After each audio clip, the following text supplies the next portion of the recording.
Hi, welcome back to Unit 4, Day 9. We're going to call this Part 1B, where we're going to talk about troubleshooting, specifically troubleshooting, how to know if you got the correct structural formula. So let's begin by talking about some common issues. Oftentimes you may find, particularly for larger molecules, that there's more than one structure that comes up in the search, and so you don't know which one to use.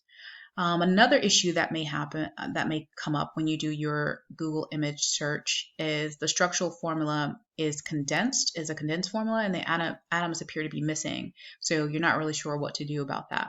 So, so if you're not in that case, like you have the right formula, there's only been one structural formula that came up in your Google search, and all the atoms are there, so you can definitely check your structure. You can ignore this section, but if not, you should watch on. So what happens if a different structure appears? A lot of times, like natural substances like vitamins exist in more than one state, so you have to be careful to choose the right one. And when I say the right one, it's the structure that matches the chemical formula you reported in your document. So that structure and that chemical formula must match. So for example, here, this was the search I got for vitamin B6. This was the Google image search of the structure.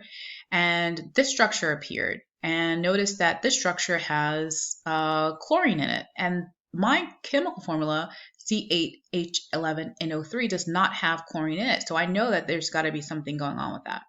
This is another structural formula. It kind of got cut off, but you notice that it has phosphorus in it, and it has more oxygens than my formula had. So I would know that this one's not right.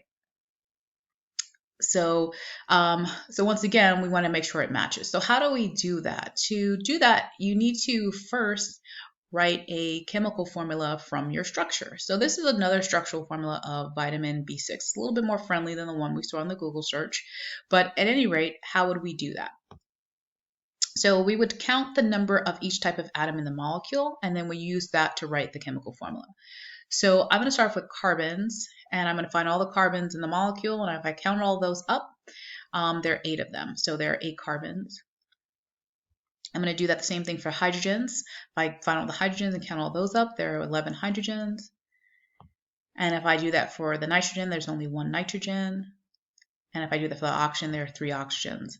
So with all this information, I can write that the chemical formula is going to be C8H11NO3, because the chemical formula, remember, tells you how many of each type of atom you have. So that's my chemical formula. What I want to do now with this chemical formula is see if it matches the chemical formula I reported. And lo and behold, this is the chemical formula I reported. They match. So that means that this structure is okay. I could copy and paste that structure into my document. But what if you have a condensed formula like this, which is the one that actually came up in the Google search? So many natural molecules, the structural formula is abbreviated or condensed, where the corners and ends are carbons with enough hydrogens to give the carbon 4 bonds. So basically they leave out carbon and carbon-hydrogen bonds. And they do that because it kind of gets sloppy when you get a big molecule. So if you go back to the previous image, you see all that. That's just a lot to work with. So it's easier just to write it this way. So what do I mean by all the corners and ends? So everything I circle here, all these corners and ends, you have to know in the back of your mind, there's some carbons and hydrogens and possibly hydrogens there. So that's what that is. The corners, all the corners are carbons, and there may be some hydrogen bound to that carbon.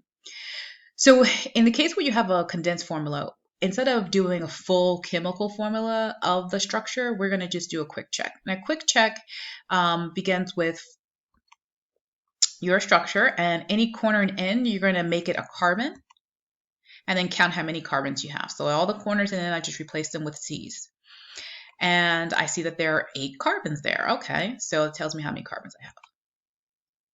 Now we're going to count the number of all the other elements except for hydrogen. So we are going to ignore hydrogens. And the reason why we ignore hydrogens is because, remember, there could be some hydrogens attached to this carbon that I don't see.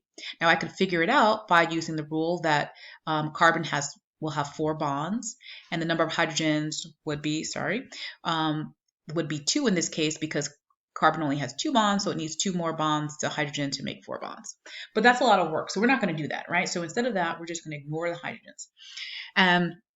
we're going to focus on all the other elements, so the oxygens and the nitrogen. And we're going to check to see if all the atoms except for hydrogens match the chemical formula we reported. And if they do, then we can use this structural formula.